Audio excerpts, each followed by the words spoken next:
런던 로열 오페라 하우스 입단 후에 팬텀싱어 시즌3에 출연해서 정말 큰 화제를 모았죠. 이렇게 본인 입으로 국가대표라고 네. 부른다는 자칭 국가대표. 네. 네, 국가대표 성악가 길병민 씨를 모셔봤습니다. 반갑습니다. 안녕하세요. 반갑습니다. 와, 이렇게 실제로 뵙다니. 네. 역시나 잘생기시고. 네, 못 보여드려서 아쉽습니다. 네. 먼저 자기소개를 잠깐 부탁드릴게요. 네, 안녕하세요. 반갑습니다. 저는 장차 대한민국을 대표하는 국가대표 성악가로 성장하고 싶은 꿈을 가진 성악도 길병민입니다. 와. 네. 요즘 많이 바쁘시죠? 어떤가요? 네, 바쁘고 싶은데 아무래도 어렵고 아픈 시기다 보니까 네. 준비하는 시간 늘 갖고 있었던 것처럼 연습하고 프로젝트 준비하는 시간으로 바삐 보내고 있어요. 바빠야 되는데 원래. 네네. 그렇죠. 사실 굉장히 바쁘셔야 될 텐데 지금은 이제 코로나 때문에 네네. 아무래도 이제 공연이나 이런 게 활발하게 이루어지지 못하고 있으니까. 네. 길병민 씨가 나오게 된 거는 여러 가지 이유가 있는데요. 제가 8월 한 달 동안은 이제 공연예술 영상화 특집을 하느라고 이제 아티스트가 게스트로 출연하는 거를 이제 못했어요. 그때는 다른 이제 토론회처럼 이렇게 진행을 하느라고. 근데 그거를 진행하고 있는데, 어떤 독자분이 아주 장문의 메일을 보내주셨어요. 그래서 길병민 씨가 꼭 이 팟캐스트 커튼콜에 나왔으면 좋겠다. 네. 이분이 팟캐스트 커튼콜을 듣는데 여기 나오면 정말 재밌게 얘기 잘 하실 것 같다고. 너무 좋아하는 아티스트고 그래서 꼭 팟캐스트 커튼콜에 출연할 수 있도록 힘써달라. 이런 메일이 온 거예요. 그래서 저는 사실 길병민 씨를 그 전에 그 팬텀싱어 나오시기 전에도 이제 얘기를 들어서 알고 있었거든요. 이제 뵌 적은 없죠. 뵌 적은 없는데 이제 로열 오페라 하우스에서 활동하고 이런 얘기 그리고 한국에서 뭐 객석이나 이런 예술 잡지 이런 쪽에서 이제 좀 인터뷰도 했었고 그래서 좀 주목받는 그런 성악가로 제가 알고 있었는데 딱 그 메일을 받은 거예요. 그래서 안 그래도 제가 관심이 있었고 팬텀싱어도 제가 뭐 전회를 다 본 건 아니지만 어쨌든 그래서 여기 출연하신 것도 보고 있었고 그래서 그러면 출연을 하면 좋겠다. 네. 그래서 그거 받자마자 제가 답장했어요.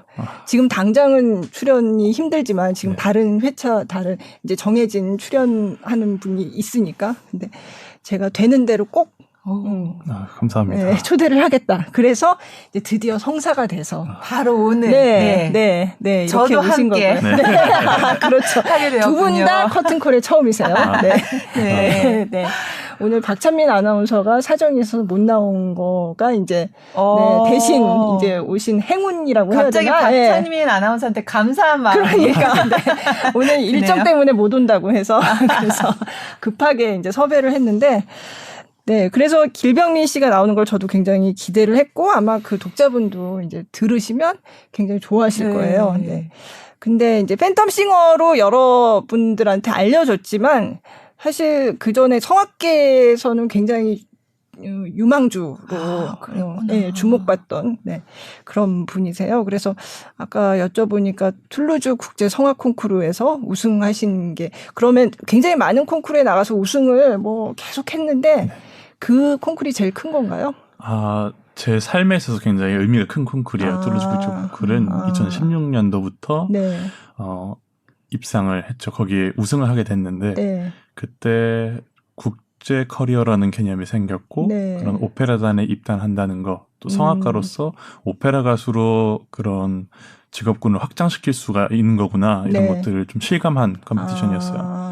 제가 성악가가 돼야겠다라는 꿈은 명확하지가 않았는데 그냥 노래하는 걸 즐거워하면서 계속 성장을 시켰는데 내가 이제 오페라 가수라는 걸 도전할 수가 있게 됐나 이런 생각을 하게 됐고 국제적 커리어에 대한 문을 열게 되는 딱 순간이었죠. 네.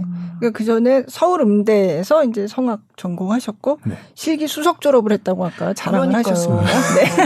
화려한 경력을 갖고 그리고 계시더라고요. 해외에서 또 공부를 하신 건가요? 그러면? 그런 유학의 코스가 소위 정석의 코스라면 사실 저는 정석을 거치지 않은 애초에 그런 계획을 좀 했었고 네. 정석대로 간다 또는 있었던 그런 전례를 따른다는 게 제가 저를 그냥 삶의 피실험체로서 두었을 때 필요한 과정인가 생각이 들더라고요. 당연히 그 나라에 가서 문화를 습득하고 그 문화가 곧 그 예술인 건데 그거는 활동을 하면서 당연히 체득할 수 있다고 생각을 학교를 했고 다녀야지만 얻을 수 있는 건 아니라는 거죠. 그런 네. 학교 유학이어야 된다는 생각은 어렸을 때부터 없었어요. 네. 그래서 저는 그 과정이 조금 생략이 되고 바로 무대로 이제 진출을 하게 된 감사한 케이스죠. 네. 그러면은 그렇게 2016년엔 툴루즈에서 이제 우승을 하셨고 또 베이스로는 첫 우승이었다 이렇게 돼 있더라고요. 네. 제가 14년도에 인생 첫 국제 콩쿠르를 스페인의 비냐스 컴페티션이라는 데 나갔고 그 이듬해 2015년에 캐나다 몬트리올 컴페티션에서 나갔었는데 그때까지는 제가 파트를 바리톤 파트로 계속 공부를 하고 그렇게 도전을 했었어요. 근데 그때가 이제 대학교 3학년에 대학교 2학년에서 3학년 넘어갈 때 파트에 대한 고민이 너무 깊어져서 음역대. 네네. 제가 변성기를 심하게 겪었고 어릴 때는 정말 미성의 테너였다가 점차 굵어지면서 굵어지고 내려가고 소리가 안 나고 저도 같이 내려가야 될 것 같아요. 이렇게 내려가기 시작하면서 그 노래를 계속 공부하는데 어려움이 생기더라고요. 그리고 또 그런 저음역의 베이스 가수는 또 그것만큼 너무나 타고나야만 공부를 할 수 있는 거라고 생각을 했어요. 근데 그 중간에 껴있는 제가 할 수 있는 게 뭐가 있을까 하다가 오페라에서 특히나 그런 파트를 역할에 따라서 가르는 편이 많은데 저한테는 그럼 어느 곳에도 속하지 못하는 파트인가 그런 쓸모가 지금 적극적으로 없는 파트인가 라는 그런 생각을 하다가 그래서 도전을 한 게 오페라보다는 일단 가곡으로 내가 나다운 이야기를 좀 펼칠 수 있고 화자가 내가 돼서 나다운 목소리로 녹여낼 수 있는 걸 하면 어떨까 하다가 키를 좀 낮춰서 불러보기 시작했어요. 근데 참 키를 낮춰서 부른다는 것에 대해서 성악가나 학교 선생님들이나 분위기가 왜 키를 낮추냐 더 올리면 올렸지 이런 분위기라 제가 뭔가 잘못을 저지르고 있는 듯한 기분도 들었지만 음역을 조절하지 않으면 계속 목이 쉬고 연습이 정말 5분 이상도 불가능한 상태여서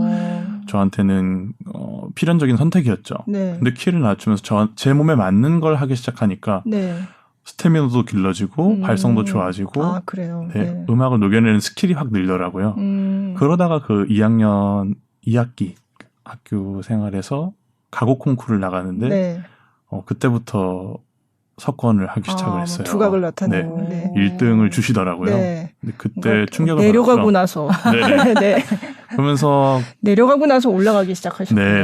바다가 한번 찍어야 그렇게 돼서 조금씩 그런 성악가로서 파트의 정체성도 좀 찾았고 그런 베이스 또는 베이스 바리톤을 공부할 수 있는 경험을 통해서 좋은 선생님들 만나고 또 좋은 파트너들 만나서 계속 달렸던 것 같아요. 근데 생각했던 것보다 시간이 당겨지더라고요.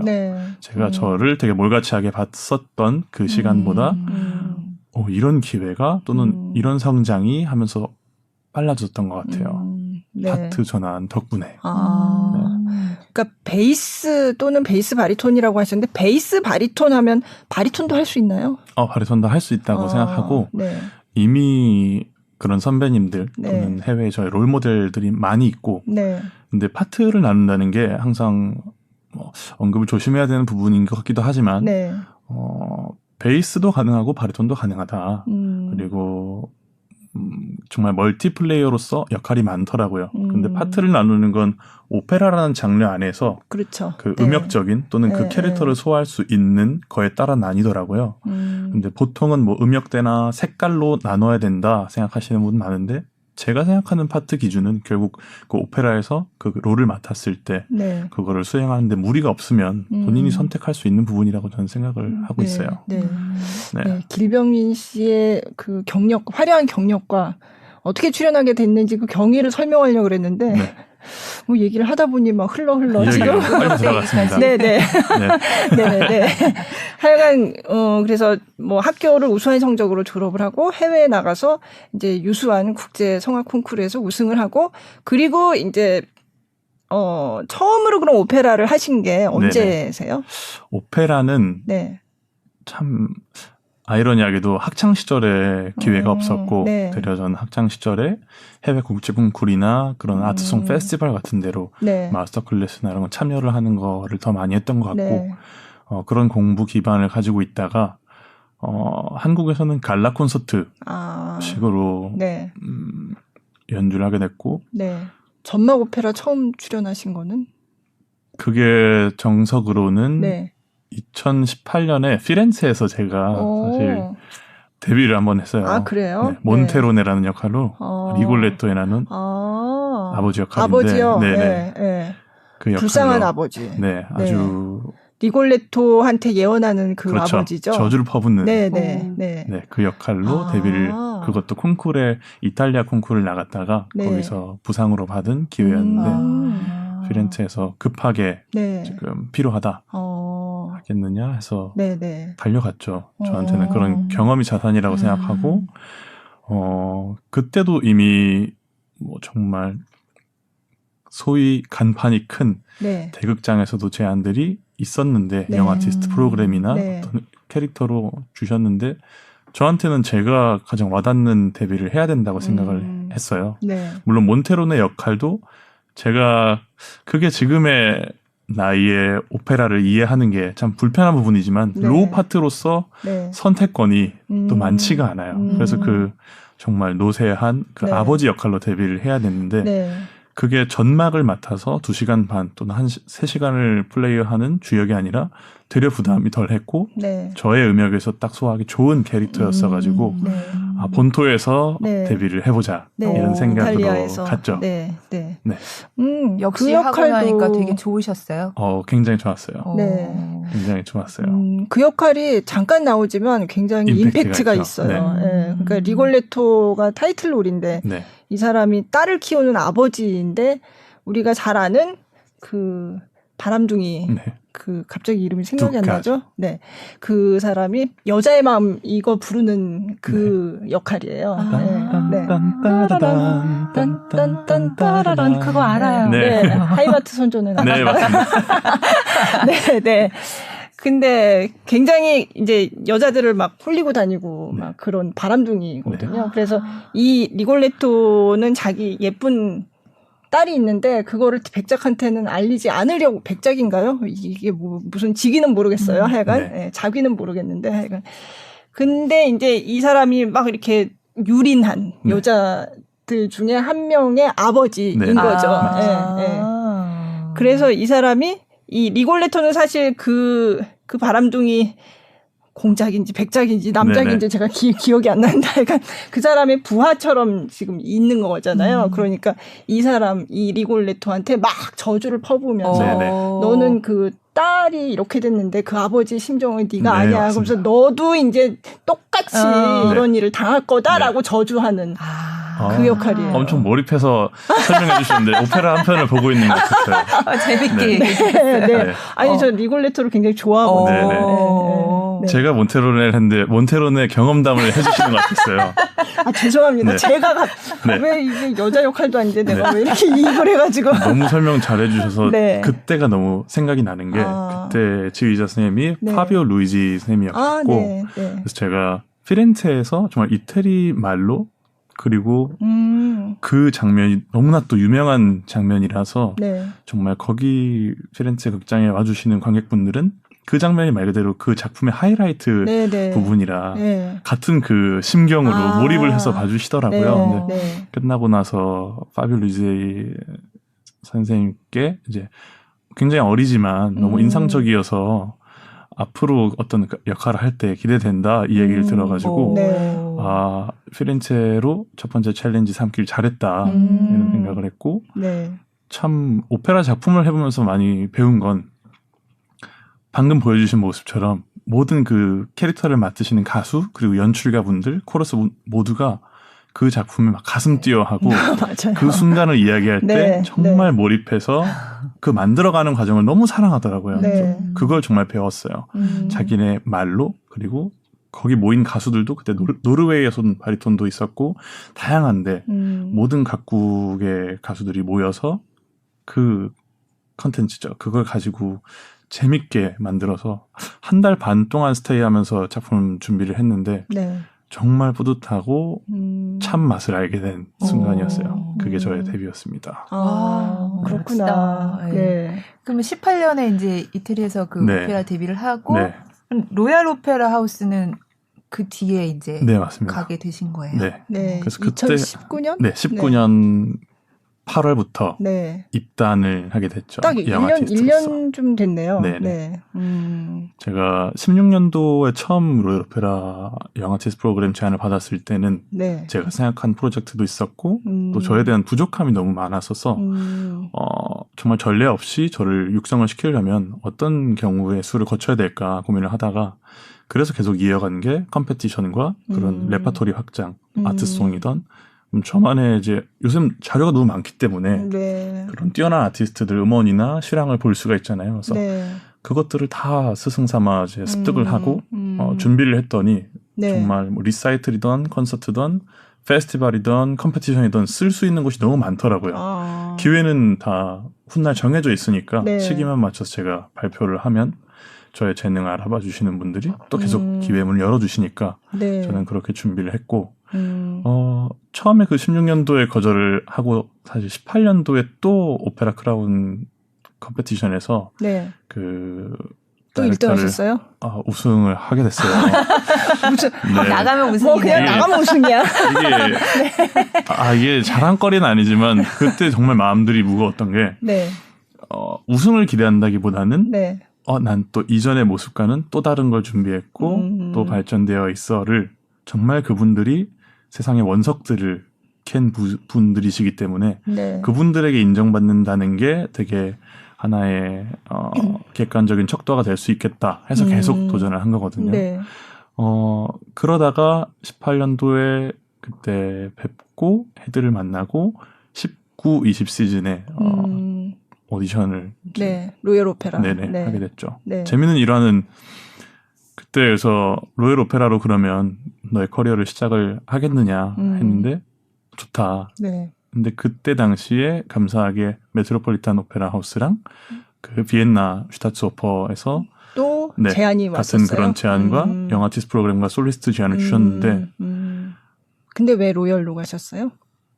로얄 오페라 하우스를 기다리고 있었다가 떨어졌어요. 아 그래요? 네. 19년에? 네. 아 진짜요? 네.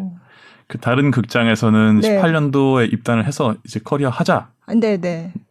역할을 알려주면서 네. 이런 거 준비해서 그때 만나 이렇게 네. 약속을 주셨는데 네.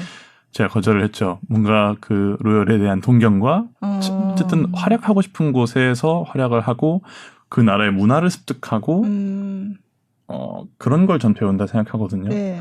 그래서 본고장 이탈리아, 뭐 독일, 아트송 다 경험을 해보면서 심지어 러시아까지 미국까지 다 구경을 하고 간접 경험을 하고 선배님들 통해서 보면서 느꼈지만 저는 영국이 좋더라고요. 그리고 어떤 트렌디한 그냥 나라 자체의 컬처를 저는 배우고 싶었기 때문에 네. 그래서 선택을 했는데 네. 연락이 안 오는 거예요. 그래서 이번 시즌에 2019년에요? 네. 그 그럼 18, 19 시즌을 시작을 할 줄 알았는데 2018, 19 시즌? 네네. 네. 근데 그땐 떨어지시고. 네. 그게 참 냉정해요. 네. 그래서 그렇게 가서, 오라고 막 그래놓고. 네. 그래서 가서 했는데 시작하는 게 아니었어? 하고 저는 쇼크를 먹고 네. 말 그대로 다른 극장에 또 그런 빅 찬스는 네. 제가 날려버린 거죠. 그러고서 그럼 여기를 가야겠다 이런 생각이 들었어요. 다른 데서는 똑같았던 것 같아요. 다 부족한 페이지지만 네. 지금 와서 그래도 자리를 마련해 줄게 한 것보다 저한테 그런 부족한 거 지금 유연하지 못한 거 그리고 컴페티션에서는 너가 정말 그랜드 프라이즈를 할 수 있지만 네.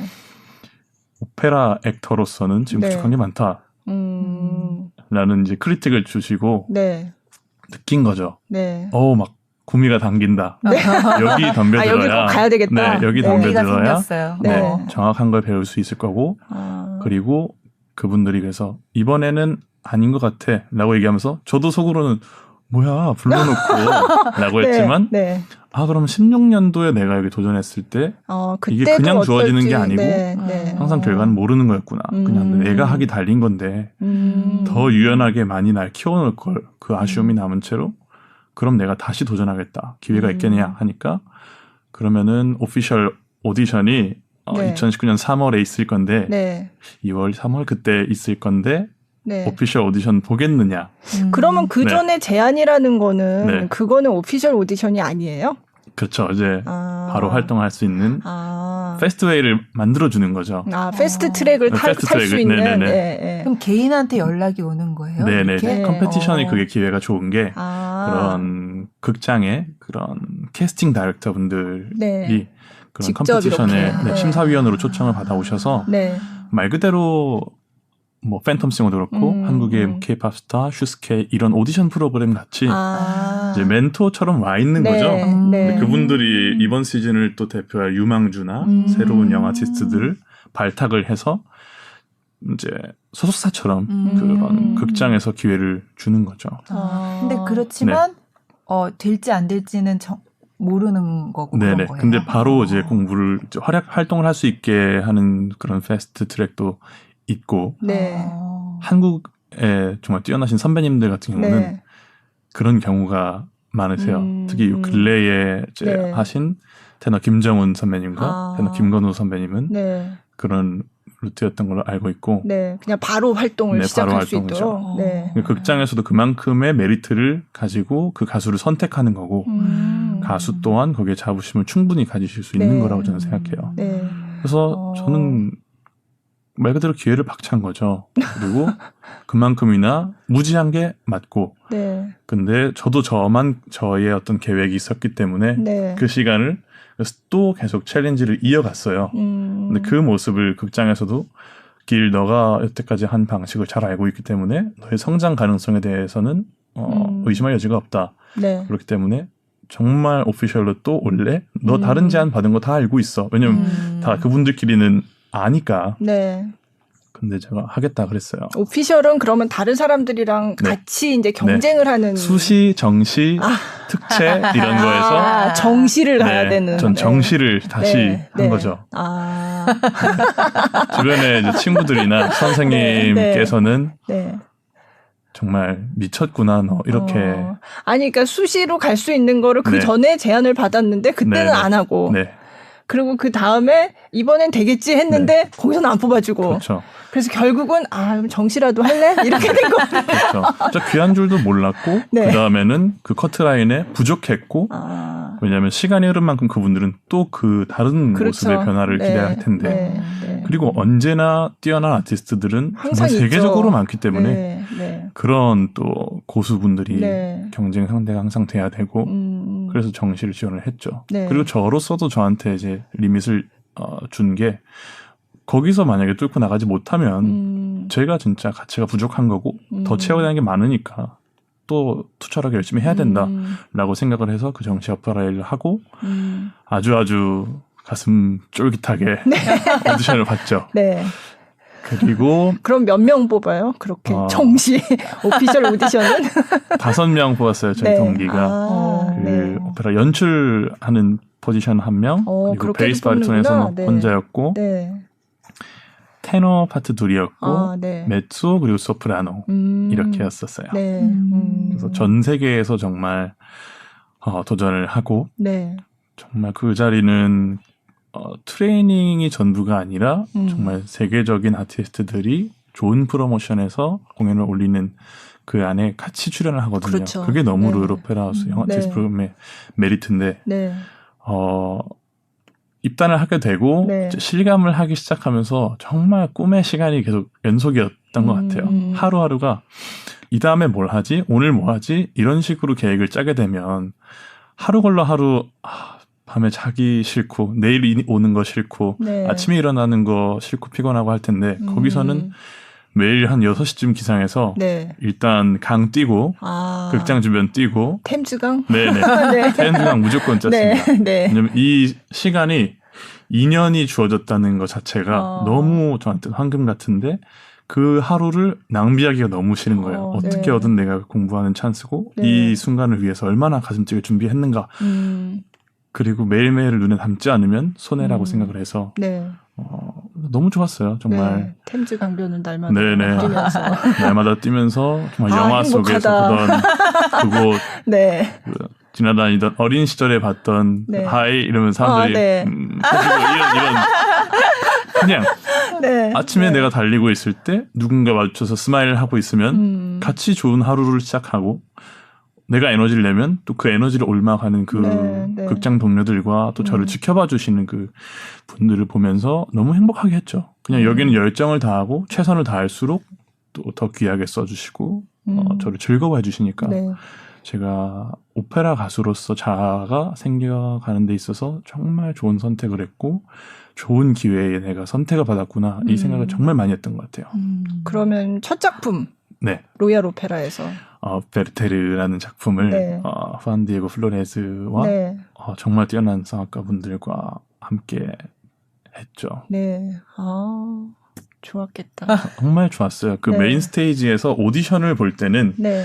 그 캐스팅 다이렉터랑 극장 관계자분들이 한 3분, 4분 정도 계셨는데 이제 그런 오페라 하우스 트레일러 영상, 소개 영상에서도 볼 수 있는 그 로열 오페라 내부의 전경을 네. 이제 제 2발로 서서 직접 거기서 그쵸. 평생 갈고 닦은 그 아리아, 네. 그 퍼포먼스를 보이고 있는데 음. 상상이 되는 거죠. 오늘 여기서 합격해서 인정받으면 정말 이 프로모션을 소비하러 오신 관객분들께 오페라 가수로서 데뷔하는 날이 오겠구나. 네. 근데 그게 8월에 가서 9월에 바로 9월에 9월 첫 네. 19, 20년도의 첫 시즌의 작품이었어요.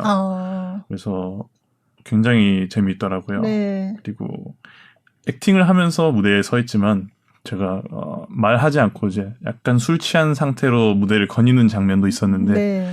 그걸 나갈 때 이제 두근거림 네. 그리고 네. 이 가수들과 또 이 관객분들 지켜봐 주시는데 이 장면에 지금 한국인인 동양인인 내가 나와서 어떤 이질감을 주면 안 될 텐데 이 흐름에 충분히 걸맞는 어떤 모습이었으면 좋겠다 네. 했는데 다행히 좋아해 주셔가지고 너무 좋았던 기억이 납니다. 네.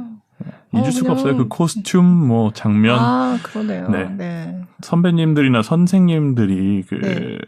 극장 생활에 대한 소위 썰을 풀어주셨을 때는 그 나라에 도착할 때 공기가 다르다. 뭐 무대 위에 섰을 때 공기가 있다 하셨는데 저도 그 잊을 수 없는 공기가 이제 네. 있더라고요. 참. 네, 그렇게 이제 행복했던 그러니까요. 기억들로 가득한 네. 로얄 오페라 하우스인데 들으면서 되게 궁금했어요. 아니 그렇게 행복했는데 거기를 이렇게 두고 그렇죠. 팬텀 싱어에 싱어를 출연하기로 하러 오셨잖아요. 정말 어려웠어요. 그때 제가 12월 달까지 한국에서 팬텀싱어 시즌 3가 계획된다는 이야기가 나오고 네. 그런 글로벌 오디션 소문이 들리고 근데 저는 이미 사실 체념을 했었죠. 네. 제가 너무나 잘 할 수 있고 또 행복할 무대인데 네. 어렸을 때부터의 그런 엔터적인 끼나 어떤 그런 걸 즐거워하는 그냥 오페라 가수로서 성악가로서가 아닌 정말 네. 노래하는 사람으로서의 행복이 녹아있는 무대가 기다리는데 네. 지금은 선택을 해야 되는 입장이니까 너무 큰 딜레마에 빠지더라고요. 심지어 네. 그때 로열 오페라 하우스에서 또 그런 드림 캐스팅 속에 네. 라보엠이라는 작품에 라보엠이요. 네. 콜린의 네. 별로 네. 준비를 하고 있었고 네. 그 커버를 맡아서 네. 연출 받으면서 노래 연습하고 있는데 참 마음이 무겁더라고요. 네. 이 콜리네를 데뷔하면 정말 네. 이것도 나의 한 가지 꿈이었기 때문에 그리고 여기서 또 기회가 주어질 텐데 라는 생각으로 준비를 하다가 런던의 팬텀싱어 오디션이 열린다는 소식을 듣게 된 거예요. 같은 시기에. 네. 그때 뭐 베를린 뭐 다양한 나라에서 오디션이 개최된다 그랬는데 너무 그 갈등을 하게 되는 거예요. 네. 그리고 지금 내가 제일 잘할 수 있는 게 뭘까? 그리고 이 고민이 된다는 것 자체가 지금 내가 어디에 제일 가슴 뛰고 있는가? 네. 그렇다면 나 스스로 나에 대해서 할 수 있는 약속은 뭐지? 어떤 걸 선택을 했을 때 그냥 그 흥행을 쫓아서가 아니라 녹아 있는 무대가 기다리는데 네. 지금은 선택을 해야 되는 입장이니까 너무 큰 딜레마에 빠지더라고요. 심지어 네. 그때 로열 오페라 하우스에서 또 그런 드림 캐스팅 속에 네. 라보엠이라는 작품에 네. 폴린의 네. 역할로 네. 준비를 하고 있었고 네. 그 커버를 맡아서 네.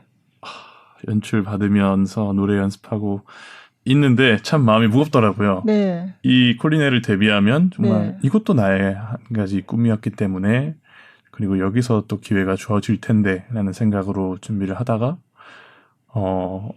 런던의 팬텀싱어 오디션이 열린다는 소식을 듣게 된 거예요. 같은 시기에. 네. 그때 뭐 베를린 뭐 다양한 나라에서 오디션이 개최된다 그랬는데 너무 그 갈등을 하게 되는 거예요. 네.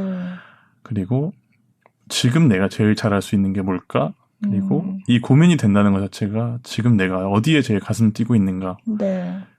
그렇다면 나 스스로 나에 대해서 할 수 있는 약속은 뭐지? 어떤 걸 선택을 했을 때 그냥 그 흥행을 쫓아서가 아니라 내가 가수로서 그리고 지금 생긴 오페라 가수로서라는 그 아이덴티티를 계속 진화를 시키고 발전시킨다는 약속을 가지면 내가 상상했던 그 꿈을 이룰 수 있는 통로가 되는 거 아닌가 이런 생각을 하게 됐고 그래서 이제 로열 오페라 하우스 측에 말씀을 네. 드렸어요. 네.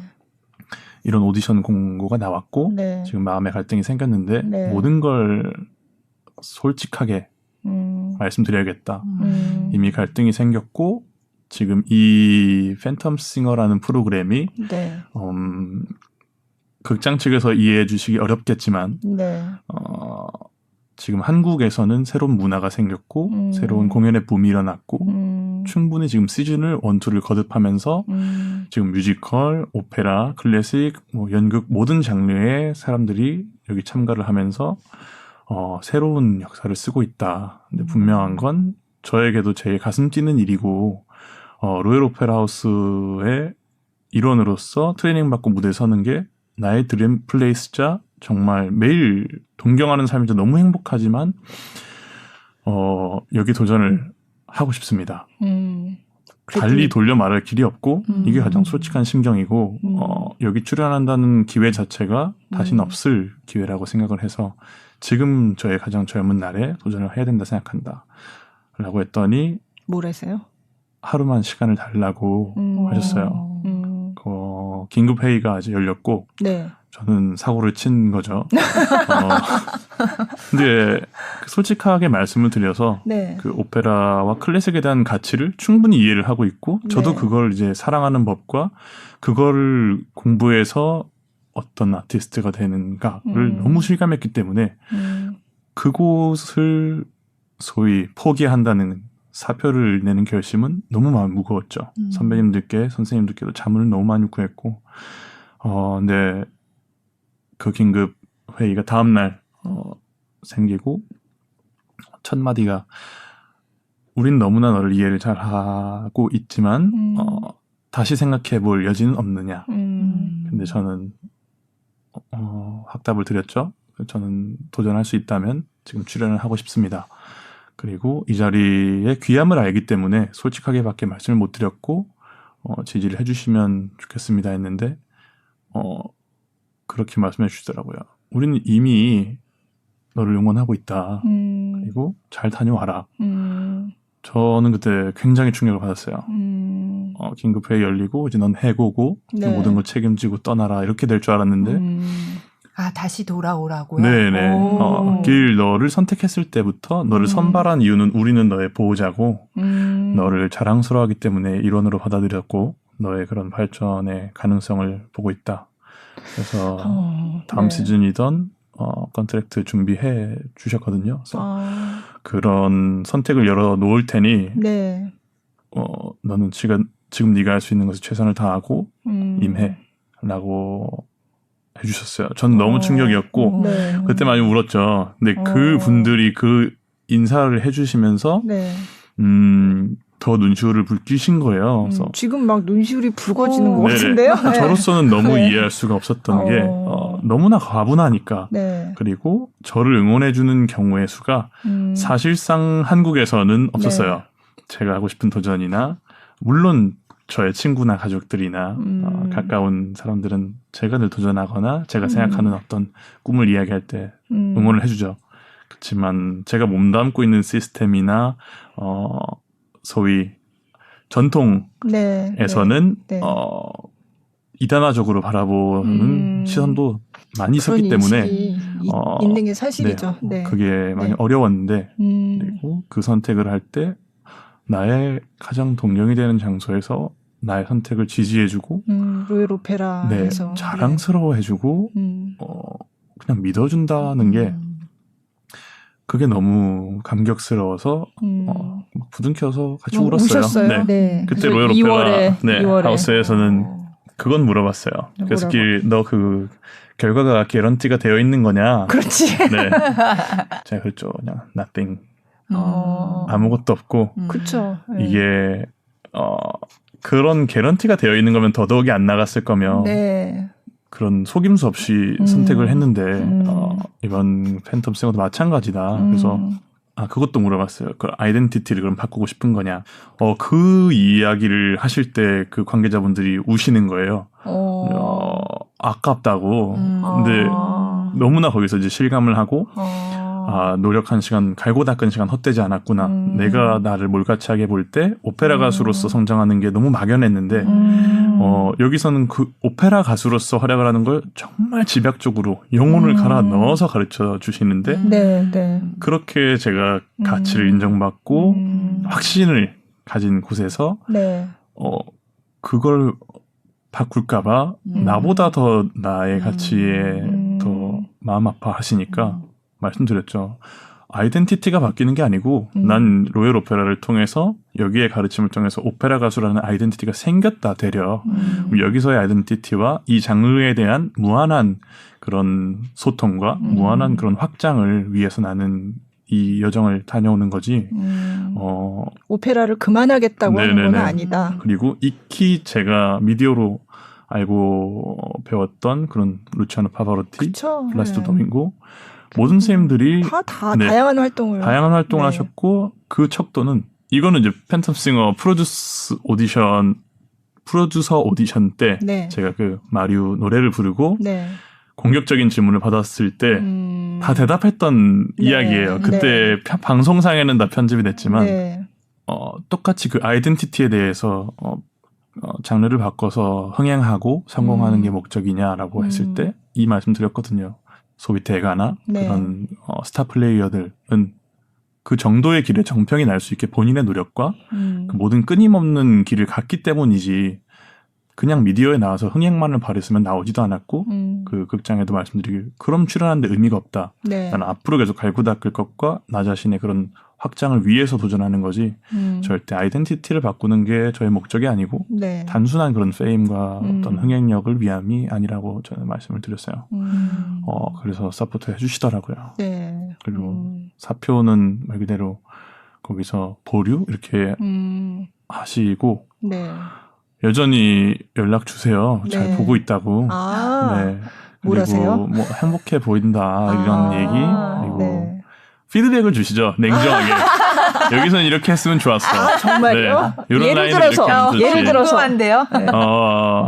이제 솔로 무대 예를 들면 뭐 제스처나 표정이나 그런 아이 투 아이로 스토리텔링 하는 거를 너무 좋아해 주시니까 이 무대에서는 이제 장점이 10분 발휘되는데 이제 그 다음 미션부터는 프로듀싱은 또 누구며 이제 아주 애청자적으로 그리고 전문가적으로 이제 피드백을 주시는 거예요. 이 컨셉팅과 여기에 뭐 액팅은 이런 모습에서 좋았고 뭐 그런 외국어고 하니까 그 랭귀지적인 코칭 주시고 액센트나 인토네이션에 대한 코멘트 정말이요? 그런 게 참 그런 게 감사해요. 잠깐 노래를 한 곡 듣고 갈까요? 뭘 들으면 좋을까요? 첫 번째 곡은 제가 너무나 사랑하는 오페라 아리아이고 네. 오페라 알예코라는 작품의 라흐마니노프 작곡의 작품인데 네. 제가 오페라 가수라는 직업을 도전할 수 있게 해준 작품이었어요. 네. 가장 마음에 와닿은. 그리고 컴페티션마다 이 곡은 빼놓지 않고 제가 불렀는데 네. 러시아 모스크바에서 무슬림 마그마이프 컴페티션에서 불렀던 그 노래를 들려드리도록 하겠습니다. 아, 네. 들어보겠습니다.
Что ж сердце бедное трепещет, покою грустью я томим? Я без забот, без сожаления, еду кочую сильный.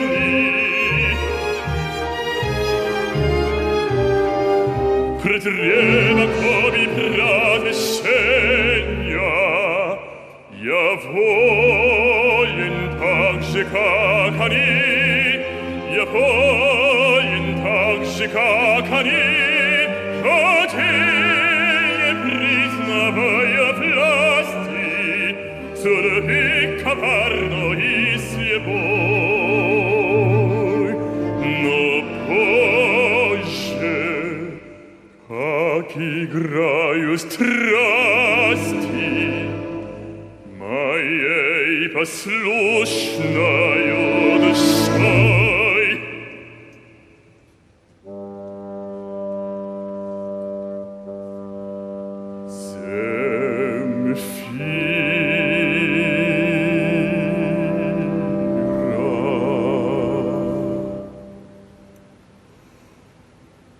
Как она любила.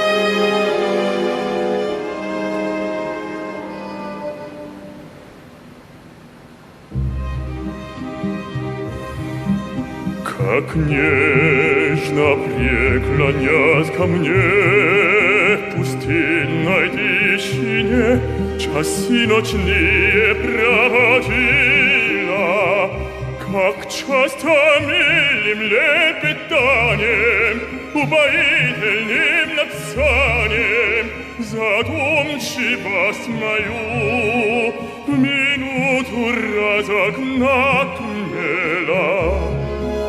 Я помню с негой полной страсти, шептала мне она тогда: люблю тебя в твоей власти. Твоя легко навсегда.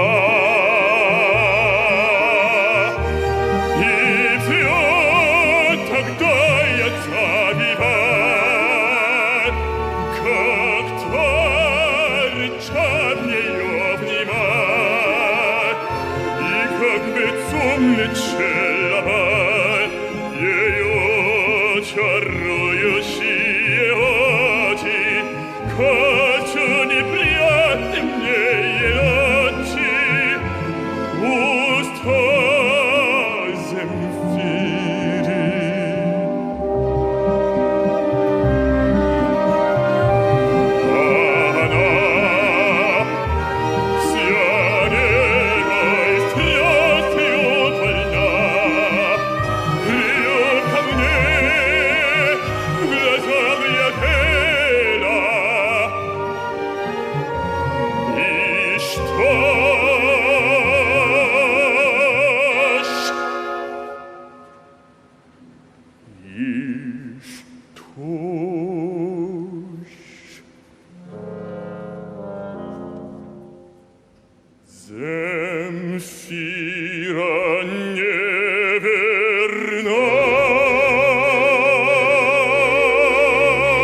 네, 오늘 준비한 첫 번째 곡 들었습니다. 길병민 성악가의 음성으로 들으셨어요. 라흐마니노프의 오페라 알레꼬 중에서 알레꼬의 독백이었습니다. 네. 사실 이제 저는 이제 클래식 잘 모르는 사람이지만 이제 그 팬텀싱어 나오신 걸 보면서 그냥 해외에서 되게 잘 나가시는 분인데 여기 뭐 도전을 하셨구나. 신기하다. 뭐 이 정도로 이제 생각했는데 오늘 얘기를 들어보니까 정말 그 성악하시는 분의 어떤 그냥 꿈의 무대 거기까지 갔는데 정말 또 힘들게 갔는데 그 팬텀싱어라는 그 얘기를 들었을 때 이렇게 마음이 흔들릴 정도로 이 팬텀싱어가 길병민 성악가한테 어떤 무슨 의미였길래 여기로 가는 길이 나한테 어떤 뭔가 미래를 보여주는 거였길래 이렇게까지 흔들리면서 오셨을까. 네네. 그 계기가 되게 궁금하거든요. 이게 정말 꿈의 리그인 로열 오페라 하우스 사표를 내고 그 제가 취지를 인정받고자 팬텀싱어에 나온 이유는 정말 제가 이번 생에 노래하는 사람으로서의 행복이 가장 컸고 팬텀싱어 무대는 어쨌든 제가 갈고 닦은 이 노래 그게 어떤 장르든 내가 그냥 노래하는 행복을 가진 사람으로서 조건 없이 저를 펼칠 수 있는 무대라고 생각을 했어요. 그리고 모든 그 확장이라고 생각했어요. 제가 전공하는 성악과 오페라 가수라는 아이덴티티의 연장선, 다양한 장르와 다양한 모습을 보여야 되고 라운드마다 또는 앞으로 팬텀싱어 이후에도 보여질 활약들이 계속 새로운 도전이고 새로운 환경에 맞게 퍼포먼스를 구사할 수 있는 아티스트여야 되는데 더할 나위 없는 챌린지였던 것 같아요. 제 몸이 로열 오페라에 있던 제 몸이 한국의 팬텀싱어를 출연하고 있던 더 집약적으로 많은 성장과 미션을 부여한 곳이지 제가 가고 있는 길에 변화가 없기 때문에 더 출연을 할 수 있었고 정도의 길을 계속 가서 정말 사랑받을 수 있는 입장이 된다는 건 자기가 책임져야 되는 일이지 거기에 대한 노력이 없이 그냥 그런 각광을 받는 거 주목받는 것만 기대하면 애초에 불가능한 일이라고 저는 생각을 하거든요. 그래서 저는 저 스스로 계속 이 노래를 갈고 닦고 성악가로서 계속 갈고 닦고 오페라 가수로서 계속 발전을 추구하고 이렇게 약속을 하고 도전을 했기 때문에 팬텀싱어라는 방송의 취지가 그 모든 것의 융합이고 콜라보레이션이거든요. 그리고 시즌을 거듭하면서 이미 정평이 난 국제적인 아티스트, 뭐 뮤지컬, 연극 또는 정말 노래를 사랑하는 그 누구나 도전할 수 있다는 그 오디션 공고처럼 모두에게 열린 문이기 때문에 그 소위 협업, 팬텀싱어는 중창이고 함께한 일이잖아요. 그 협업과 콜라보를 너무 좋아하는 저로서는 꼭 도전을 해야만 하는 일이다라고 생각을 했어요. 그게 비단 4중창을 그룹을 결성하는 프로젝트긴 하지만 또 그 안에서 너무나 팬텀싱어에게 감사한 부분은 제가 런던에 있던 세계적인 콩쿠르에 도전을 하던 한국에 있던 매 순간 도전을 할 때 얻은 거는 비슷한 나이 또래와 비슷한 지금 열정과 꿈이 있는 사람들을 만났을 때 엄청 많이 배웠거든요. 제가 갖지 못한 시야나 제가 갖지 못한 탤런트와 재능을 가진 친구들이 같은 방향을 도모하면서 열심을 막 주고받는데 그게 너무 살아있는 기분이 들게 하는 거예요. 그리고 누구보다 간절하고 그 무대와 기회가 간절한데 그게 결국은 하나의 통로니까 그래서 도전을 한 것 같아요. 그 3등을 하신 네네. 거죠? 그 팀 네네. 레떼아모르. 네. 네. 우리 레떼아모르. 네. 이제 어쨌든 레떼아모르의 활동으로 앞으로 어떻게 되는 거예요? 그러면? 레떼아모르 활동도 아주 준비를 열심히 하고 있고 거의 저희 매일 만나고 있어요. 아, 매일 만나면서 네. 오늘도 이제 말씀 나누고 네. 저녁 연습하는데 계속 새로운 모습 보여드리고 네. 레파토리 확장해서 지금 4명이 모인 게 어쨌든 네. 정말 선물 같은 일이고 운명 같은 일이라 장르가 다르고 살아온 삶이 다른 우리가 네. 어쨌든 한 팀으로서 노래를 할 때 나오는 또 그런 창의적인 컨텐츠들이 많아서 네. 4명이 그걸 다 즐거워하고 있고 그래서 많은 음악을 재해석할 수 있고 혼자일 때 표현할 수 있는 음악의 장르를 아예 넘어서니까 네. 너무 이 팀이 감사한 것 같아요. 그리고 4명이 그래서 레떼아모르라는 팀이 데뷔도 준비를 할 거고 네. 앨범도 준비를 할 거고 콘서트도 준비를 할 거고 아. 그렇게 정말 오늘 준비 얘기에 대해서 많이 네. 했는데 다 준비해. 네. 저희가 자신 있게 그리고 안전하게 관객분들을 모실 수 있을 때 제대로 한번 모셔보려고 네. 준비를 네. 하고 있습니다. 네. 너무너무 행복하게 하고 있어요. 4명이 시너지가 좋은 것 같아요. 네. 그러면 길병민이라는 성악가 개인으로서는 앨범도 준비한다고 제가 들었는데 이것도 네, 준비네요. 맞습니다.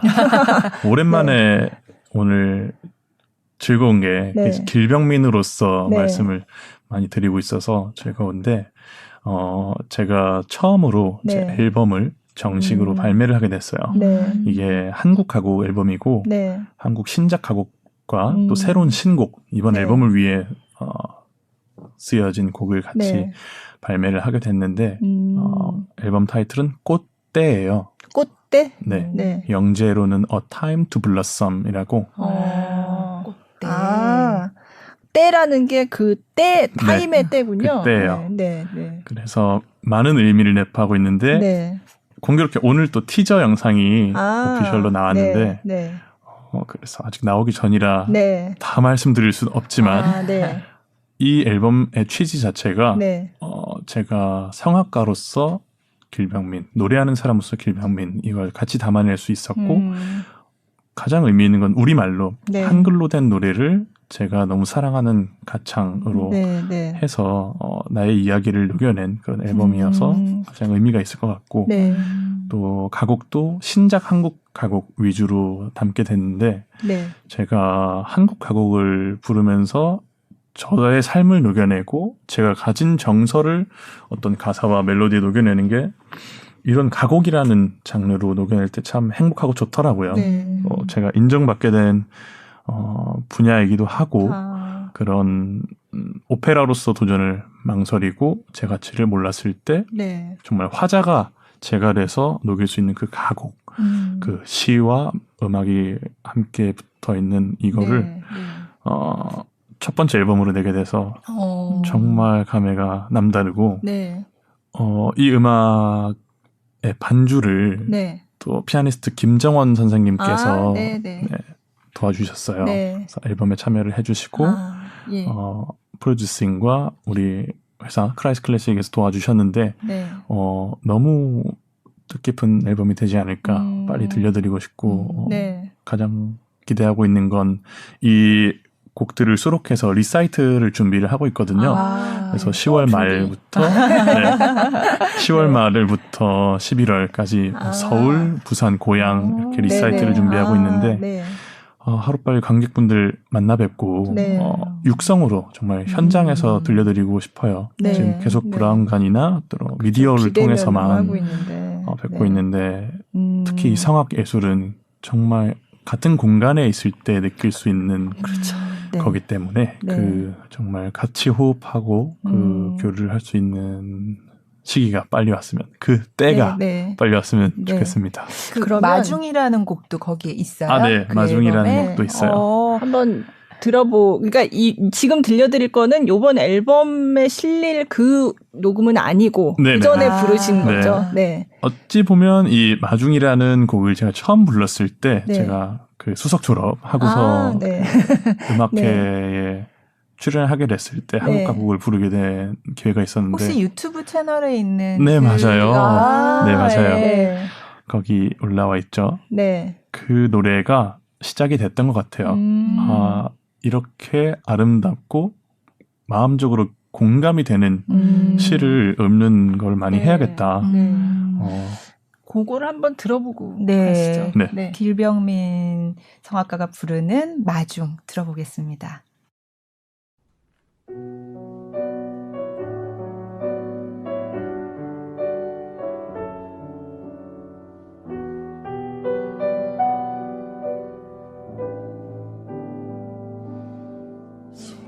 사랑이 너무 멀어 올 수 없다면 내가 갈게 말 한마디 그리운 저녁 얼굴 마주하고 앉아 그대 꿈 가만 들어주고 내 사랑 들려주며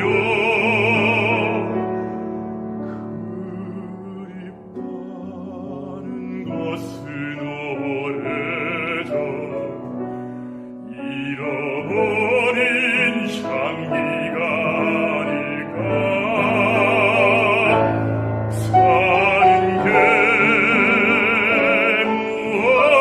무언지 아무 못하니 그리워지는 날에는 그대여 내가 먼저 달려가 꽃으로 서 있을게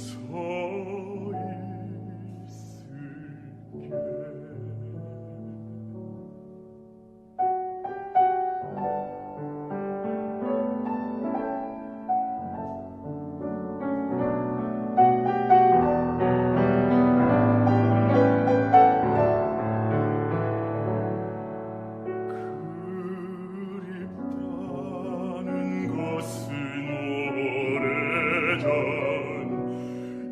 잃어버린 향기가 아닐까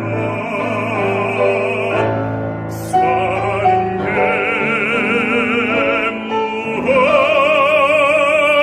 무언지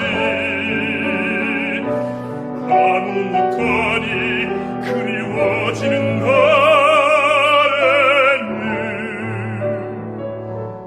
그대여 내가 먼저 달려가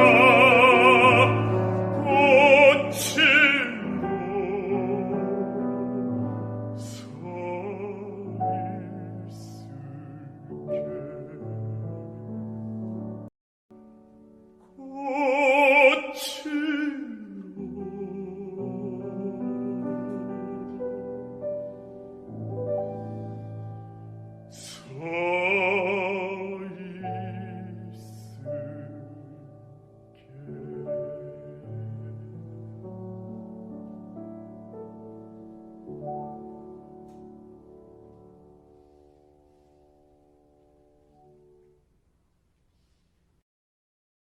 허림의 시, 또 윤학준의 곡 마중 들어봤습니다. 다시 들어도 너무 좋고. 감사합니다. 예.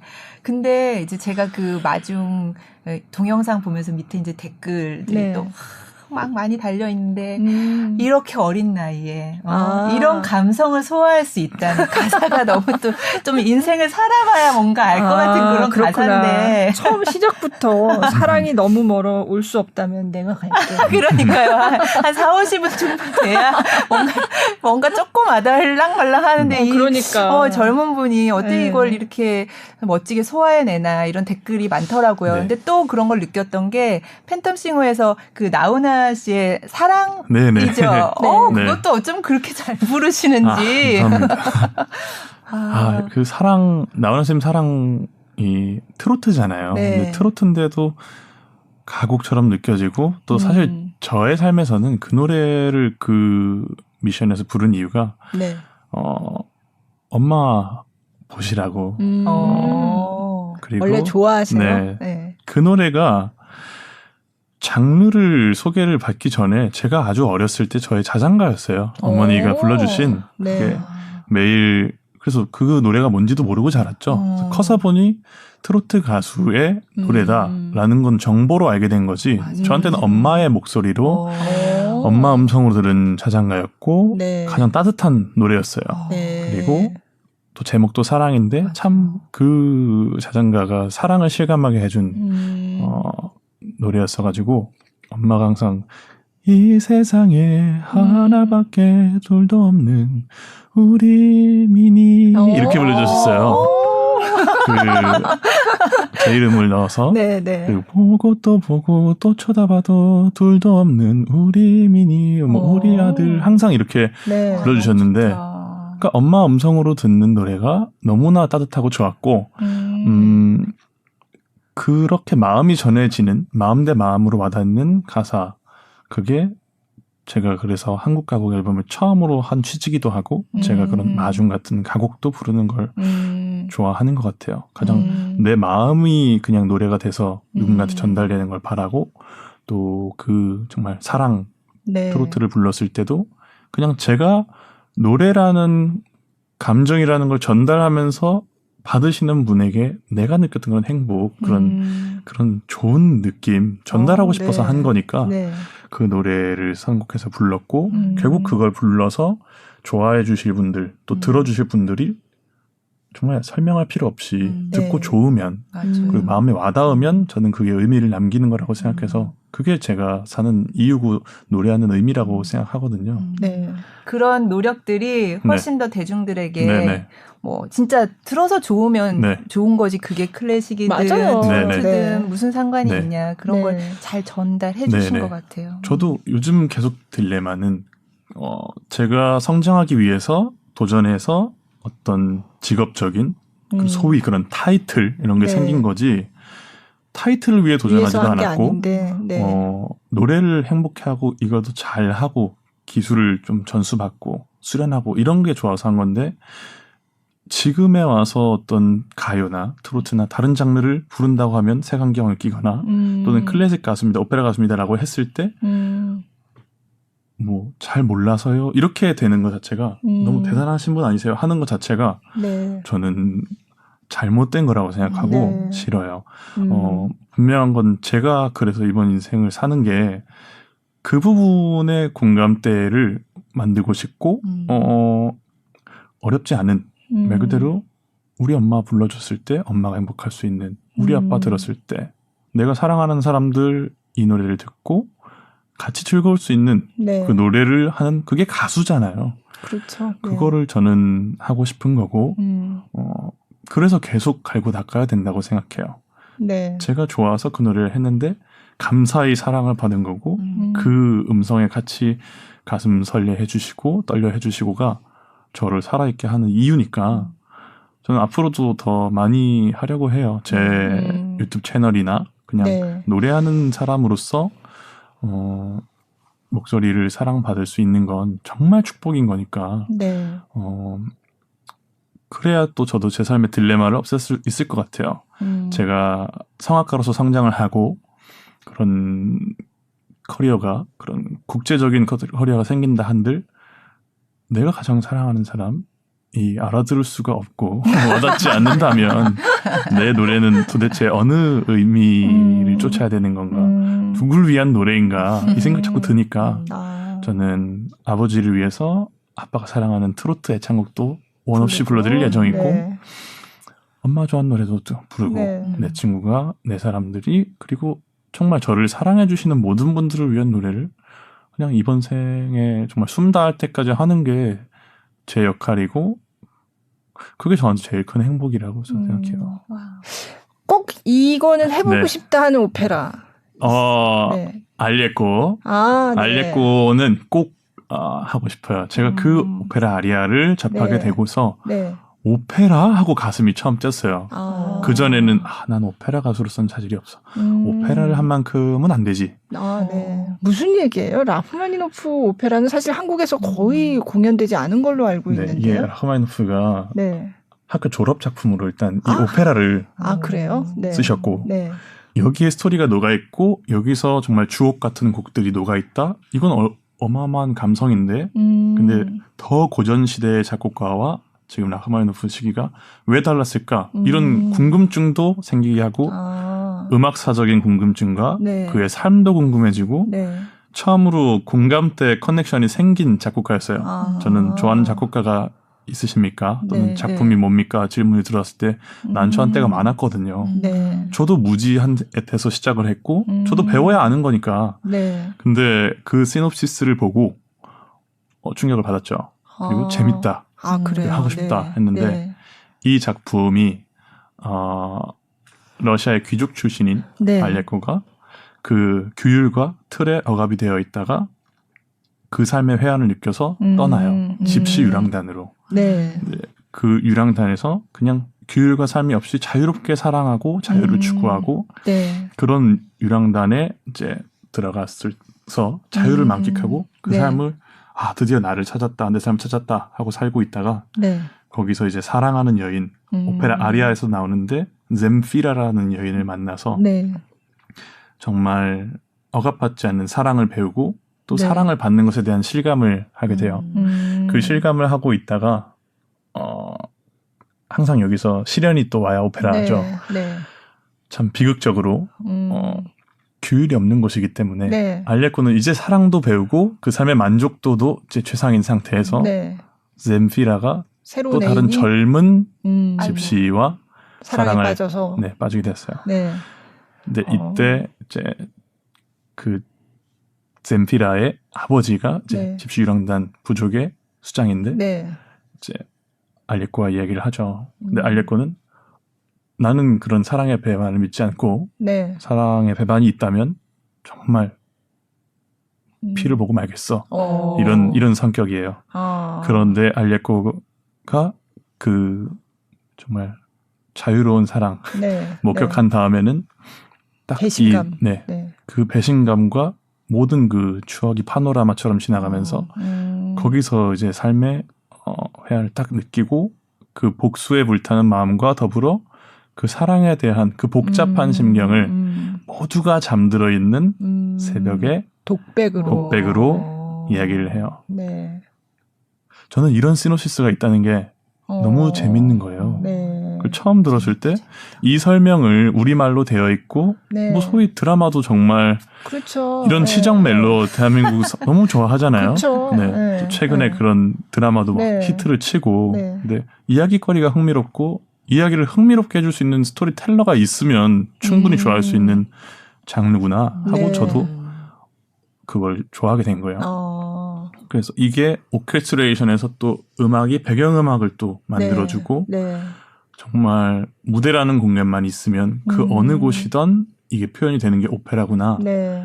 어렸을 때 오페라를 어려워했을 때는 정말 역동적이지 않다는 이유로 저는 뮤지컬 배우가 더 지향점이야. 또는 가수가 지향점이야. 네. 이렇게 얘기를 했었는데 네. 겪어보니 훨씬 더 다이나믹하고 정말 되려 전자기기 없이 네.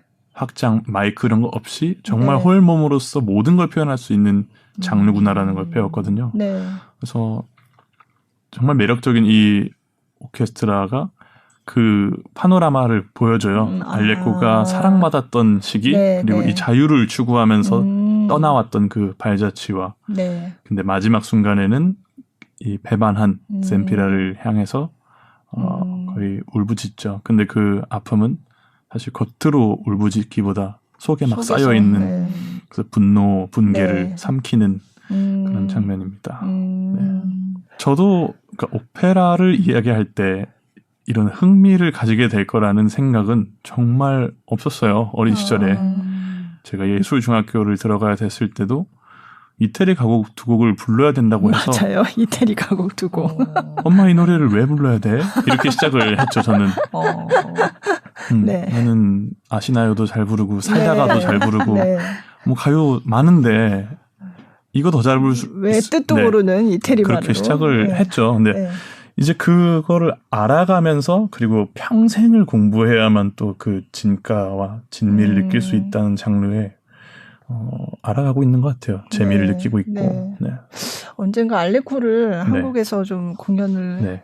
해서 네. 그 무대에서 길병민 씨를 볼 수 있으면 좋겠네요. 정말 좋을 것 같아요. 그러면 네. 맞게 되면 약간 아주 카르멘이 좀 생각나기도 하고 네. 집시 나오고 네, 뭐 네. 사랑의 배신 뭐 이런 얘기 나오는 걸 네. 보니까 또 보면 집시의 네. 노래 이런 것들이 또 유명한 작품인데 네, 네. 또 카르멘 언급해 주셨는데 저는 카르멘의 또 에스카미오도 네. 로열에서도 커버 준비를 하고 있었고 투사로 나오셨으면 네, 카르멘도 기대를 하고 네. 있습니다. 장차 그러니까요. 해야만 하고 또 네. 저한테 하고 싶은 그런 챌린지인 것 같아요. 네. 정말 하고 싶다고 할 수 있는 게 아닌 게 네. 이 어려운 또 오페라의 네. 매력이자 계속 네. 도전 포인트니까 그래서 계속 준비하고 있습니다. 네. 지금 시계 보고 깜짝 놀랐어요. 아이고야, 이렇게 너무 오랫동안 얘기한 줄 몰랐어요. 네. 저 마지막 네. 노래를 3곡 준비하셨으니까 네. 네. 마지막으로 준비해 오신 곡도 네. 앨범에 이번에 나올 앨범에 네네. 들어있는 곡인가요? 네, 직접 맞습니다. 좀 소개를 해주세요. 마지막으로 들려드릴 곡은 한국 가곡 정애련 선생님의 별을 캐는 밤입니다. 별을 해는 밤이 아니라 네, 별을 별을 캐는이에요. 곡괭이로 캐는? 곡괭이 비슷한 게 나와요. 호미가 나옵니다. 호미. 네. 진짜로 캐는 거군요. 네. 묻혀있는 호미로 별을 캐서 캐는. 네. 그 별로 꽃다발을 수놓아서 전해주고 싶다. 그럼 한번 들어볼까요? 네.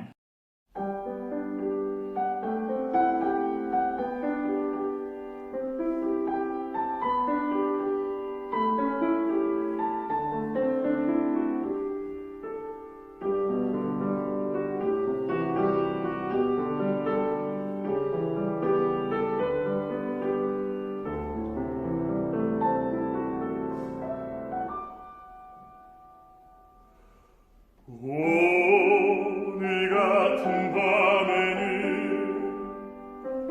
봄이 하나 들고서 저 하늘의 별밭으로 나 점점이 성근 달들을 캐어 꺼진 그대의 차 밝혀주고 싶어라 초저녁 나의 별에 가운데로 은하수 많은 별로 안개 꽃다발 만들어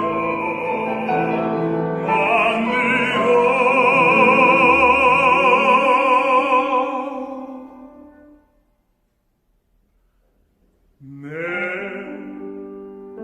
그대의 창에 기대어 놓으리라 창이 원해지거든 그대 내가 온 줄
자 이번 해지가는 그대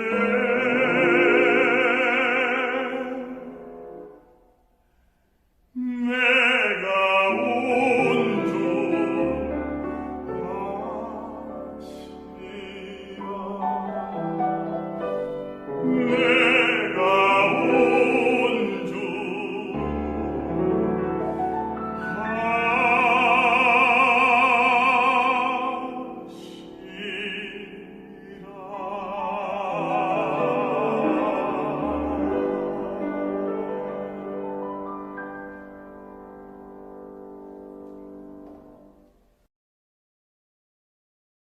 네, 별을 캐는 밤. 네, 별을 캐는 밤. 잘 캤습니다. 역시 좋은데요. 감사합니다. 캐서 꽃다발 만들어서 누구한테 주실 거예요? 제 노래 지켜봐 주신 분들께 아. 선물하고 싶어요. 네. 네. 얘기 듣다 보니까 네. 그냥 시간이 훌쩍 이렇게 흘러버렸는데, 네. 뭐 앞으로 하고 싶으신 거 아까 또 이게 노래 나가는 사이에 이제 들어보니까 뭐 네네. 유튜브 네. 활동 같은 것도 네네. 뭐 머릿속에 구상이 네네. 많으신 것 그러니까요. 같아요. 네. 항상 그런 구상하고 살아온 것 같아요. 그리고, 항상 준비하고 네. 구상하고. 그리고 요즘은 정말 그런 어른들이 하셨던 자기 PR 시대 네. 또는 1인칭 시대 그게 너무나 자연스러워진 시대라고 그쵸. 생각을 하고 네. 있고 네. 그런 특히나 유튜브 채널이 너무 자연스러운 네. 창구가 되어서 네. 저는 이제 개설을 해놓고 운영하지 못했던 저 채널이 있어요. 길병민 길병민 TV라고. TV. 네. 네. 길병민 TV 그리고 영문은 길튜브 했는데 아, 길티브. 네. 네. 감사히 유니크한 성으로 태어나서 길튜브 네, 네. 길병민 TV를 네. 여태까지 준비해왔던 묵혀놨던 모든 제 삶의 유년기부터 자료가 너무 많아요. 그렇구나. 그 모든 부모님이 다 네네. 찍어놓으신 뭐 이런 네. 영상도 있고 그런 네, 건가요? 그래서 저는 인간극장을 나가는 게 좀 더 빠르지 않을까 자료가 많아서 그래서 다큐멘터리로 풀까 하다가 요새는 정말 채널 자체의 무게감보다는 네. 저의 이야기를 궁금해 주실 분들이 결국 제 채널을 찾아주실 거라 생각해서 네. 그런 자료들과 또 제가 할 수 있는 다양한 그냥 노래들 네. 보고 즐거워해 주실 수 있는 노래들도 많이 올릴 예정이고 네. 정말 요즘은 비대면 소통이 너무 자연스러운 때이기 때문에 네. 진짜로 대면할 수 있는 날까지 네. 좀 활발한 소통하려고 계획하고 있습니다. 네. 더 밀리기 전에 이제 10월부터는 본격적인 시작을 하려고 아. 하고 있어요. 네. 참 시작이 어렵더라고요. 네. 바쁘시겠네요. 10월에 이제 공연도 지금 준비돼 있다고 네, 맞습니다. 하셨고 그 이후의 앨범은 것도 녹음은 뭐- 다 끝나신 거고 이제 나올 네. 거를 준비하고 이미 있고. 프로젝트가 네. 저희 꽃대 앨범은 작년부터 구상이 되어 있었고 네. 이미 런던 가기 이전에 네. 피아니스트 김정원 선생님 만나서 또 지금의 소속사를 잘 만나서 너무 행복하게 준비를 했고 네. 앨범은 10월 6일에 정식 네. 발매가 되어서 네. 모든 수록곡과 새로 네. 태어난 한국 가곡들을 네. 들어보실 수 있습니다. 네. 기대됩니다. 네. 네. 저도 많이 기대가 되고 네. 정말 좋아해 주셨으면 좋겠어요. 네. 예. 빨리 상황이 잠잠해져서 진짜 그 공연하시는 모습 네. 바로 앞에서 네. 네. 그 아름다운 네. 노래를 즐길 수 있는 날이 왔으면 좋겠어요. 네. 감사합니다. 정말 길병민 아까 근데 성악도라고 말씀하신 게 되게 인상 깊었어요. 아, 네. 아직도 성악도라고 말씀하시는구나라는 생각이 저는 들어서. 네. 국가대표 성악가 타이틀이나 네. 뭐 성악가 어떤 그런 타이틀도 네. 소개해 주실 때 뭐 국가대표시잖아요. 이렇게 해 주시면 꼭 정정하고 들어가는 부분이에요. 왜냐하면 국가대표라는 개념 자체가 네. 애석하게도 한국의 클래식 아티스트한테는 없고 네. 제가 국가대표를 친형으로 두고 있기 때문에 그 삶을 보면서 네. 저의 챌린지를 만들어 왔고 국가대표 친형 그러니까 수영 국가대표. 네네네. 운동선수를 지금도 현역이세요? 지금은 아니지만 지금은, 네. 네. 그냥 그렇구나. 그런 삶이 네. 본이 되는 것 자체를 네. 너무 존경스러운 핏줄한테 배웠으니까 네. 제가 네. 좋은 모토로 삼고 살아요. 그러니까 국가대표를 지향하는 그러나 아직도 배우고 있는 네네. 네, 계속 배워야 한다고 네네. 생각하는 네. 성악도. 네. 부끄럽지 않도록 그리고 좋은 분이 되고 싶어서 열심히 살 테니까 네. 그 여정을 함께 네. 좀 응원해 주시면 네. 좋겠어요. 늘 어릴 때부터 느낀 건 네. 세상에 천재들이 너무 많은데 저는 천재로 태어나지 못했고 그렇지만 천재가 너무 되고 싶었고 정말 음악의 깊이랑 클래식 하는 너무 대단한 친구들을 예술학교 어떤 집단을 통해서 경험을 하면서 계속 동경했어요. 나도 저 재능이 있으면 좀 이렇게 더 잘해볼 텐데 또는 난 이런 획기적인 뭔가를 더 했을 텐데 근데 그때마다 제 발목을 잡은 거는 제가 그때 가졌던 저의 부족함과 네. 저의 실력이 늘 발목이었지. 그래서 그 자리에 올라간다면 또는 그 자리가 주어진다면 나 정말 책임지고 잘할 수 있을 것 같은데 이 약속만 계속 하고 살았거든요. 네. 그래서 그 모습을 계속 지켜봐 주시면 정말 별개 천재를 만드는 게 아니라 정말 그냥 믿어주시고 응원해 주시면 누군가가 또 목표를 향해 네. 그냥 무한히 네. 달려가고 있으니까 될 수 있다는 말로 좀 격려해 주시고 이쁘게 봐주셨으면 좋겠어요. 결론은 네. 이쁘게 봐주세요. 네, 네. 이군요. 앨범도 이쁘게 봐주시면 좋겠고요. 리사이트도 준비 중이니까 네. 그 준비가 빛을 발할 수 있게 네. 많이 찾아와 주시고 좋아해 주시면 좋겠습니다. 네. 네. 정말 제가 길병민 씨를 모셔오길 너무 잘했다, 지금. 네네. 네, 그런 생각이 들고. 레떼 아모르 그 팀 활동도 그렇고, 네. 길병민이라는 정말 국가대표 성악가를 지향하는 성악도 네. 길병민으로서도 앞으로 활동 정말 눈부신 활동 네. 보여주시기를 맞아요. 네, 기원합니다. 감사합니다. 네. 저희 둘이 지금 응원하는 사람 지금 2명 확보해요. 감사합니다. 네. 저희 PD까지 3명. 이 자리에 있는. 네. 감사합니다. 네. 네. 자, 그럼 이제 마무리할까요? 네. 네. 네, 오늘 팟캐스트 커튼콜 길병민 씨, 성악가 길병민 씨와 함께했습니다. 김수현 기자님 네. 감사드리고요. 네, 그리고 수고하셨습니다. 앞으로 너무나도 그 발전 가능성을 보여주신 여태까지도 아름다운 노래로 가슴에 이제 감동을 주셨는데 앞으로 또 더 큰 감동을 얼마나 또 나에게 줄까 벌써부터 기대되는 네, 성악가 네. 길병민 씨와 함께했습니다. 오늘 나와주셔서 정말 감사합니다. 네. 감사합니다. 감사합니다.